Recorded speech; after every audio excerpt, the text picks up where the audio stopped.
যেই নারী নামাজ পড়ে, প্রাপ্তবয়স্কা নারী, অথচ তার মাথায় ওড়না নাই যেভাবে ওড়না দেওয়া দরকার, অর্থাৎ নামাজের জন্য যতটুকু সতর ঢাকা দরকার ততটুকু যদি ঢাকা না থাকে, তাহলে তারও কি হবে না, ওই নামাজ কবুল হবে না। তিরমিজি হাদিসে আসছে, নবী করিম সাল্লাল্লাহু আলাইহি ওয়াসাল্লাম বলেছেন, লা তুকবালু সালাতু হাইদিন ইল্লা বিল খিমার। একজন প্রাপ্তবয়স্কা নারী তিনি খেমার অর্থাৎ ওড়না ছাড়া, অর্থাৎ সতর পরিপূর্ণভাবে ঢাকা ছাড়া নামাজ পড়লে নামাজ হবে না। অনেকে আছেন সালাত আদায় করেন কিন্তু সালাত হয় না। কেন হয় না? ধরুন তিনি শাড়ি পরে সালাত আদায় করছেন, কোনো অসুবিধা নেই, শাড়ি পরে পড়েন, থ্রি পিস পরে পড়েন, অথবা আপনি মেক্সি পরে পড়েন। উদ্দেশ্য হলো, মূল বিষয়টা হলো সালাতের মধ্যে সতর ঢাকতে হবে। পুরুষের জন্য সালাতের সতর হলো নাভি থেকে হাঁটু পর্যন্ত, আর কাঁধও যেন খোলা না থাকে সে মর্মে হাদিসে আছে পুরুষের জন্য নির্দেশনা।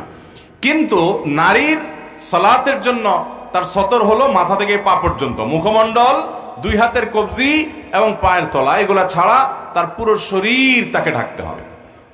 এখন যদি শুধুমাত্র একটা শাড়ি পরে মাথার উপরে ওড়না টেনে দেয়, অথবা একটা সাধারণ ওড়না পরে কোনো রকম টেনে দেয়, তাহলে গলা, তারপর চুল, চুলের বড় অংশ, তারপরে মাথার কপালের উপর দিককার চুল, তারপরে এদিককার আশেপাশের অংশ, এগুলো দেখা যাবে কি যাবে না?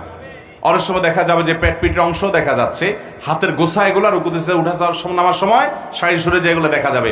তো এগুলো যদি পুরো নামাজে খোলা থাকে তাহলে নামাজ হবে না। আমাদের অনেক বোনরা জানে না, অনেক মহিলারা জানে।